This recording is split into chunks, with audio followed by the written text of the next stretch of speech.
জয় মা বাংলা, জয় গুরুদেব। নমস্কার, আমি সুরজিৎ অ্যাস্ট্রো বিআরএসে সকলকে স্বাগত জানাই। আশা করি সকলে ভালো আছেন। আজ আবার মান্থলি রাশিফল নিয়ে আলোচনা করব এবং আজ আলোচনা করব ২০২৪ মে মাস কেমন যেতে চলেছে কুম্ভ রাশির জাতক বা জাতিকাদের সেই নিয়ে। শুরুতেই বলবো যে এই আলোচনা আপনাদের জীবনে ৪০ থেকে ৫০ ভাগ ফলিত হবে। কেউ দয়া করে ভাববেন না যেটি আপনাদের জীবনে 100% ফলিত হতে চলেছে। তার কারণ হচ্ছে বর্তমান গ্রহের স্থিতি অনুযায়ী যা লগ্নকুষ্ঠির গ্রহের স্থিতির সঙ্গে যতটা বেশি ম্যাচ করবে তার সঙ্গে ততটাই বেশি ফলিত হবে। এবং যার ব্যক্তিগত লগ্নকুষ্ঠিতে গ্রহের স্থিতি অত্যন্ত খারাপ বা দশা খারাপ চলছে তার ক্ষেত্রে কিছু বৈষম্য হতে পারে।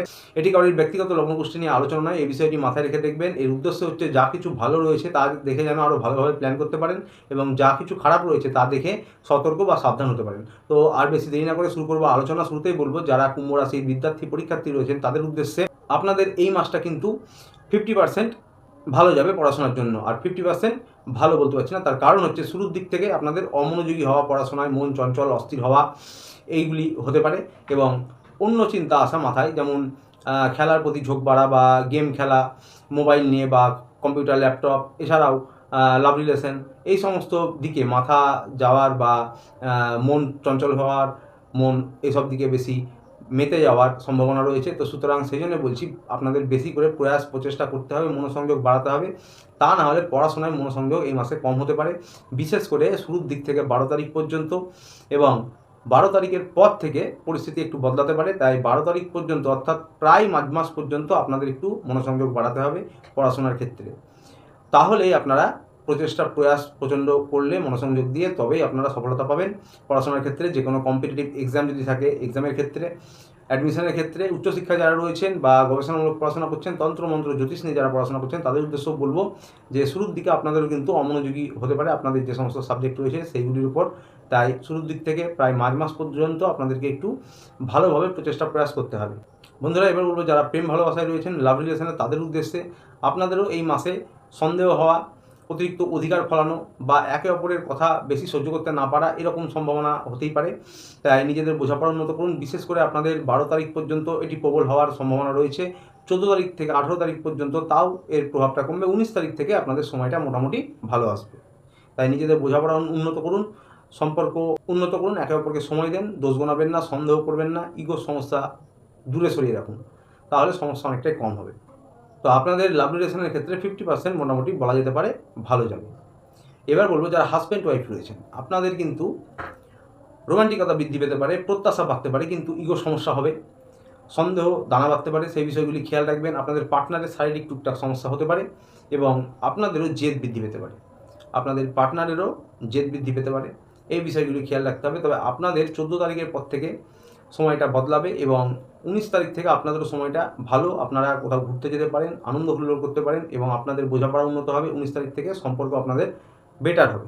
বন্ধুরা, যাদের ব্যক্তিগত লগ্নকুষ্ঠিতে গ্রহের দশা অন্তর্দশা অত্যন্ত ভালো চলছে বা স্থিতি অত্যন্ত ভালো, এই 7 নম্বর হাউস বা বিবাহিত জীবনের রিলেটেড গ্রহের স্থিতি, তাদের ক্ষেত্রে কিন্তু বৈষম্য হতে পারে এবং এমনটা নাও হতে পারে। তো বন্ধুরা, পরিবার নিয়ে বলবো, পরিবারের যারা সিনিয়র রয়েছেন তাদের সঙ্গে সম্পর্ক উন্নত করুন। শাশুড়ি, শ্বশুর এবং পিতামাতার স্বাস্থ্যের খেয়াল রাখুন।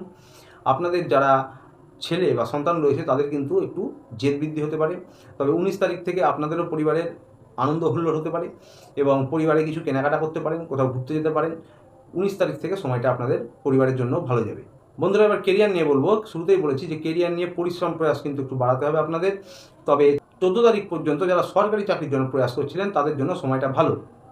এবং ব্যবসায়ীদের জন্য বলবো যে আপনাদের মান্থলি ইনকাম একই রকম থাকবে এবং ব্যবসায়ীরা যেরকমভাবে আপনাদের গত মাসে গেছে সেরকমই চলবে। তবে 19 তারিখ থেকে আপনাদের সময়টা ভালো আসছে। 14 তারিখের আগে পর্যন্ত আপনাদের ব্যবসার প্রচারের জন্য সময়টা ভালো। যদি নতুন কিছু শুরু করতে চান, নতুন কোনো পার্টনারশিপে ব্যবসা করতে চান, নতুন কোনো ডিল করতে চান, তাহলে 14 তারিখের আগে পর্যন্ত করতে পারেন। 14 তারিখ থেকে 18 তারিখ পর্যন্ত কোনো কিছু না করাই ভালো, সেই পরামর্শই দেবো। তবে 19 তারিখ থেকে আপনাদের অর্থনৈতিক পরিকাঠামো আরও ভালো হবে এবং নিজেদের ট্যালেন্ট, নিজেদের উপস্থিত বুদ্ধি আপনারা আরও ভালোভাবে কাজে লাগাতে পারবেন। কর্মদক্ষতা বৃদ্ধি পাবে। যারা সরকারি বেসরকারি চাকরি করেন তাদের উদ্দেশ্যে বলবো যে 14 তারিখ পর্যন্ত আপনাদের সরকারি চাকরি যারা করেন তাদের জন্য সময়টা ভালো এবং চাকরির ক্ষেত্রে সরকারি হোক বা বেসরকারি হোক পুরো মাসটা জুড়েই মোটের উপর সময়টা ভালো। অর্থনৈতিক পরিকাঠামো ভালো থাকবে, তবে আপনাদের কর্মদক্ষতা বাড়বে, তার সাথে সাথে কিন্তু রাজ্যের বৃদ্ধি পাবে। তাই মুখের বাণীর ওপর, ক্রোধের ওপর নিয়ন্ত্রণ রাখবেন এবং ওভার কনফিডেন্ট হতে পারে, এই সমস্তগুলো খেয়াল রাখবেন। তা নাহলে ম্যানেজার, সিনিয়র কলিগ বা বসেদের সঙ্গে মতবিরোধ হতে পারে, আপনার সঙ্গে অফিস পলিটিক্স হতে পারে এবং আপনার গুপ্তশত্রু হতে পারে। অর্থনৈতিক পরিকাঠামো পুরো মাস জুড়ে মোটের ওপর ভালো থাকবে এবং বিশেষ করে যারা রাজনৈতিক বা সোশ্যাল ওয়ার্কিংয়ে আছেন তাদের 14 তারিখ পর্যন্ত সময়টা ভালো, আবার 19 তারিখ থেকে সময়টা ভালো। বন্ধুরা, এবার স্বাস্থ্য নিয়ে বলবো। আপনাদের হাড়ে ব্যথা, গাঁটে গাঁটে ব্যথা, বিশেষ করে যাদের ব্যক্তিগত লগ্নপুষ্টিতে শনির দশা অন্তর্দশা অত্যন্ত খারাপ বা স্থিতি খারাপ, তাদের ক্ষেত্রে এটা বেশি হতে পারে, কারণ এখন শনির সাড়ে চলছে। এবং সকলের জন্য বলবো যে আপনাদের হাড়ে বা গাঁটে গাঁটে ব্যথার সঙ্গে পেটের টুকটাক সমস্যা হতে পারে, স্কিন ইনফেকশন হতে পারে, বা চামড়ার সমস্যা হতে পারে, অ্যালার্জি, এরকম সমস্যাগুলি হতে পারে, বা হরমোনাল সমস্যা হতে পারে। প্রতিকার নিয়ে বলবো, যারা কুম্ভ রাশির জাতক বা জাতিকা, আপনাদের লর্ড হচ্ছে শনিদেব, তো সুতরাং আপনারা স্ক্রিনে একটি মন্ত্র দেখতে পাবেন, বজরংবলীর ছোট্ট মহাশক্তিশালী মন্ত্র, ওম নমঃ হনুমতে ভয়ভঞ্জনায় সুখম পুরুভাট সোহা। এইটি যাদের বজরংবলী চালিসা বিশেষ করে মুখস্থ নেই, সময় অভাবে পড়তে পারেন না, বা বড় বলে হয়তো মুখস্থ নেই, তারা এই ছোট মহাশক্তিশালী মন্ত্র অতি সহজেই জপ করতে পারবেন। 108 বার জপ করুন প্রত্যেক দিন, বা 2 মিনিট 3 মিনিট চোখ বন্ধ করে ধ্যানের মতন করতে পারেন, অত্যন্ত ভালো প্রতিকার হবে। এবং আপনার এলাকায় যদি কাক থাকে, তাহলে সকালে বাড়ির উঠোনে বা ছাদে কাককে যদি কিছু খাওয়ান খুবই ভালো হয়, তা না হলে যে কোনো পাখিদের কিছু খাওয়াতে পারেন, এটি সারা জীবন করতে পারেন, অত্যন্ত ভালো প্রতিকার হবে। তো আজ ছিল এই পর্যন্ত। ভিডিওটি ভালো লাগলে চ্যানেলটি সাবস্ক্রাইব করে পাশে থাকবেন। দেখা হচ্ছে আবার পরের ভিডিওতে, ততদিন ভালো থাকবেন।